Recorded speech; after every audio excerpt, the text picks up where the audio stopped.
Well, earlier this week, it didn't look much like spring, but spring and that planting season is right around the corner, and it's time for our Allied program on this Wednesday morning.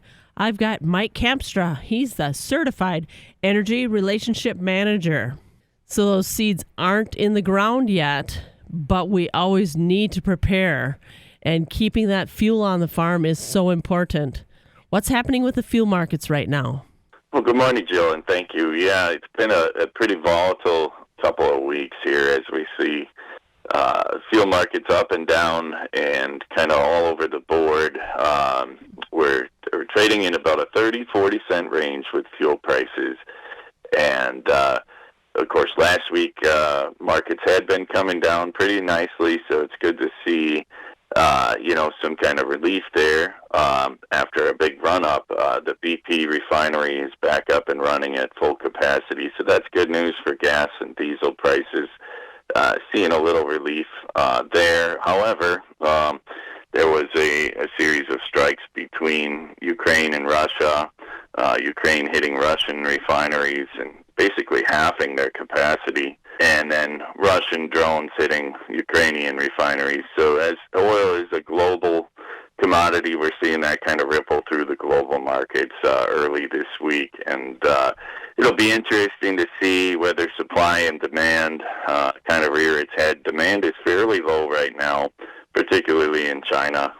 Early this week, crude was trading right around $81, so it'll be interesting to see whether the push-pull of supply and demand, kind of a weaker than normal demand, continues to drive prices down, or if we start to see a pullback. What we typically see with oil prices is 1 week, one news headline will kind of dominate the story for the week, and you'll either see strong up all week or strong down all week.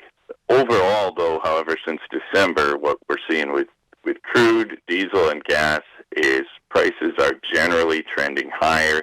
And I believe coming into spring, we're at about the peak of where the forecast is for spring. So say all that to say that we're probably not looking at a whole bunch more price increases going into spring. We should probably see the markets level out here at some point because of the weaker supply and demand. So last week in the news stories, we had hopes of a ceasefire with Israel and Hamas. It continues to dominate energy headlines.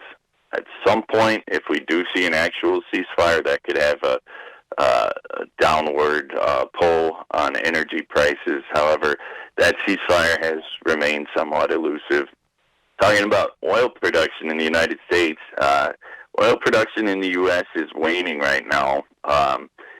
Markets are kind of sending those mixed signals. So there's not a lot of new investments in oil infrastructure, and gradually the rig count is dropping lower here. Last week we saw a decrease from 510 to 509 rigs, so slight diminishing production there. So I think the overall takeaway for farmers looking to purchase some fuel between now and spring, number one, we're coming off of a nice dip last week, so I think this is a good time. If you haven't filled your tanks yet, get everything full and topped off, as we usually see some pretty decent basis runs when demand increases in the spring. So I think it's possible that we're looking at one of the buying opportunities if you haven't filled everything up yet. Now, a lot of people filled earlier this winter, so you're in good shape there.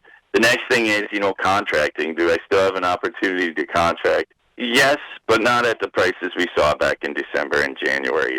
There are still contract offers out there. They're pretty reasonable compared to where we were last year. So I think there is, potential if you're looking at contracting and you feel like, have I missed the boat? Not necessarily. We're still seeing lower values than last year. And finally, what's spring demand looking like, or what's the outlook for fuel this spring? Because some of the field work's already been done. We've seen some tillage done. We've seen some guys get out and spread manure on the fields without the snow cover this year.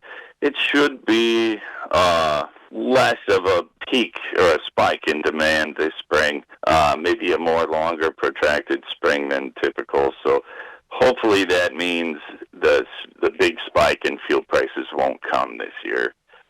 Spring and fall, when we always have peak demand, there's always a 15, 20, sometimes even 30-cent run-up during those time periods. I don't think we're going to see that this year. I would guess that it's going to be, would describe it as more of a hill than a mountain this year as far as the demand picture. So who should they reach out to at Allied Cooperative to set up getting that fuel in the tank? Yeah, sure. You can reach out to Isaac Brown. Isaac is available for the West region.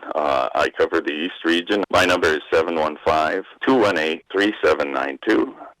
Isaac is 715-660-6448. Russ Bortz is 608-780-8614. It's always a good time to plan ahead for your spring inputs and get that fuel in the barrels and get those tractors ready to roll. And that's our Allied Cooperative program this Wednesday morning with Mike Kampstra. He's a certified energy relationship manager. And I'm Jill Welke.